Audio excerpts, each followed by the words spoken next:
Gulliman ushers Gage, Shipmaster Zadov, and a group of other senior executives towards the strategium. In the absence of Vox, we will use direct-linked laser comms and sealed orders physically carried by fast lighters to coordinate the fleet, he begins. I have sketched a hasty tactical plan. Specific ship orders must be communicated to each master and captain by the most expedient means available, within the hour. The hour, you understand. I want this fleet operating to purpose. We will deny that bombardment. Is that our objective? Asks Zadov. No, Gulliman admits. I am going to put that trust in the Malatus and the Selonium Woe. They will lead the formations against the planetary attack. Our specific objective will be the Fidelitas Lex. Zadov raises his eyebrows. A personal score, then, he says. Gulliman doesn't try to hide it. I will kill him. I will literally kill him with my bare hands. He looks at Gage. Don't say anything, Marius, he says. You will be transferring to the Malatus to lead the attack, with a sober head and a proper plan. I know that going after the enemy flag has serious demerits tactically. I don't care. This is the one battle of my career I'm going to fight with my heart rather than my head. The bastard will die. The bastard. I was merely going to object to being absent at the moment you kill him, says Gage. My Primarch. They turn. The Master of Vox is pale. Lithocast, sir. Long-range signal from the Fidelitas Lex. Gulliman nods. So he ignores my plea for ceasefire, but I tell him to go screw himself and he makes contact immediately. Put it on. My Primarch, Gage begins. Gulliman pushes past him, heading for the Lithocaster plate. There is no way you will stop me having this conversation, Marius, he says. Gulliman steps onto the hololithic platform. Light bends and bubbles in front of him. Images form and fade, reform and decay, like scratches of light on film. Then Lorgar is standing there, life-size, facing Gulliman. His face is in shadow again, but the light construction makes him look utterly real. Other shapes crowd around him, sections and fragments of shadow, no longer recognizable as his minions and lieutenants. Have you lost your temper, Robute? Lorgar asks.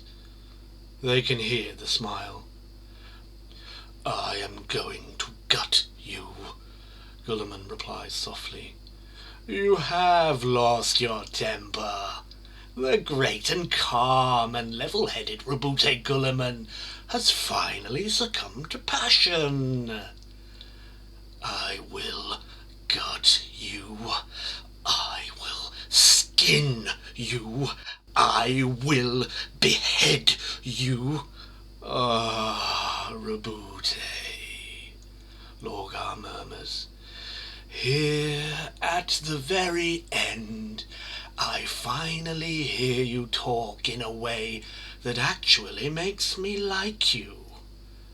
Precondition of malice, says Gulliman, barely a whisper. You took the Campanile. By my estimation, you took it at least 140 hours ago.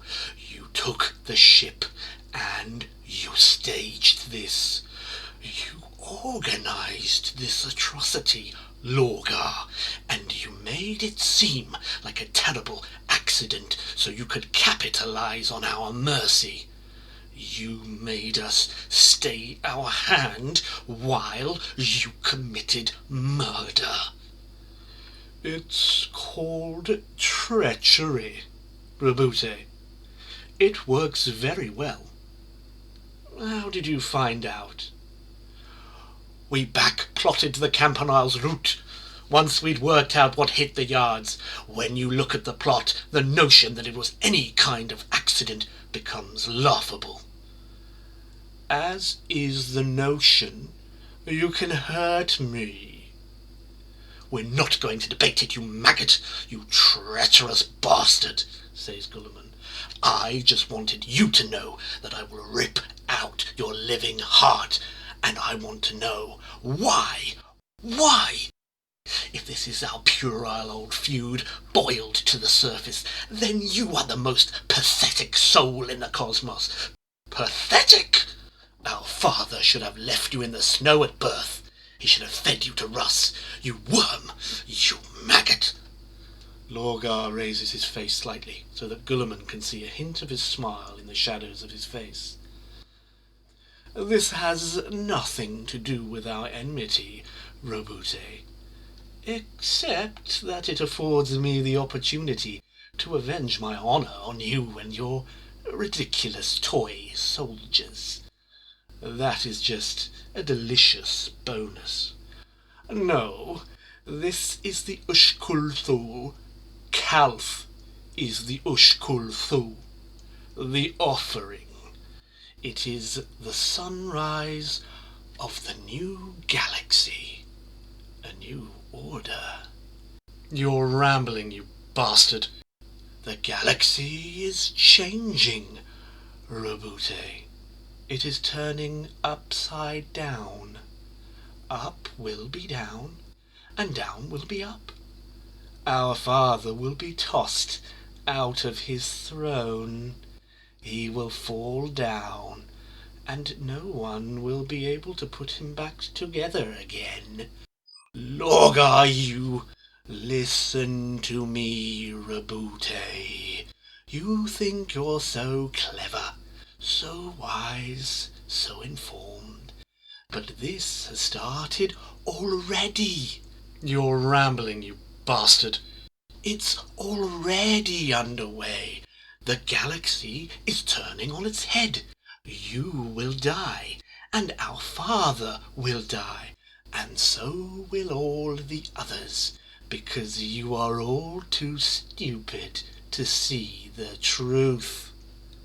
Gulliman steps towards the Lithocast phantom, as though he might strike it down or snap its neck. Listen to me, Roboute. The light ghost hisses. Listen to me. The Imperium is finished. It is falling. It is going to burn. Our father is done. His malicious dreams are over. Horus is rising. Horus? Horus Lupercal is rising, Roboute. You have no idea of his ability. He is above us all. We stand with him, or we perish entirely. You shit, Lorgar! Are you drugged? Are you mad? What kind of insanity is Horus? Horus what? He's rising. He is coming.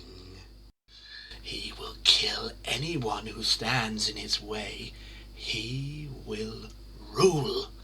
He will be what the Emperor could never be. Horus would? Gulliman clears his throat. He swallows. He is dazed by the sheer extent of Lorgar's dementia. Horus would never turn. If any of us have turned, the others would.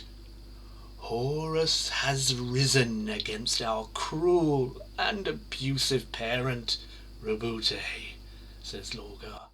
Accept that, and you will die with greater peace in your heart. Horus Lupercal has come to overthrow the imperial corruption and punish the abuser. It is already happening. And Horus is not alone. I am with him, sworn and true. So is Fulgrim, Angron, Perturabo, Magnus, Mortarion, Kurz, Alpharius. Your loyalty is air and paper, Roboute. Our loyalty is blood. You're lying. You're dying. Istvan V Burns, brothers are dead already. Dead? Who are Ferrus Manus, Corax, Vulcan, all dead and gone, slaughtered like pigs. These are all lies. Look at me, Roboute. You know they are not. You know it. You have studied every one of us. You know our strengths and our failings. Theoretical, Roboute. Theoretical. You know this is possible. You know from the very facts that this is a possible outcome. Gulliman steps back. He opens his mouth, but he is too stunned to reply. Whatever you think of me, Roboute, says Lorgar. Whatever your opinion, and I know it's about as low as it can be, you know I am not a stupid man. Would I betray my brother and attack the assembled might of the 13th Legion for a grudge? Really? Really? Practical, Roboute. I am here to exterminate you and the Ultramarines because you are the only force left in the Emperor's camp that can possibly stop Horus. You are too dangerous to live, and I am here to make sure you do not. Lorgar leans forward. The light catches his teeth. I am here to remove you from the game, Roboute. Gulliman steps back. Either you're insane, or the galaxy has gone mad, he says with remarkable steadiness. Whichever, I am coming for you, and I will put you and your heathen killers down. Excommunicate Traitoris. You will not have any opportunity to reflect upon the monstrosity of this crime. Oh, Roboute, I can always rely on you to sound like a pompous arsehole. Come and get me. We'll see who burns first. Lorgar turns to step out of the light, and then hesitates. One last thing you need to know, Roboute. You really don't appreciate what you're up against. A madman, snaps Gulliman, turning his back.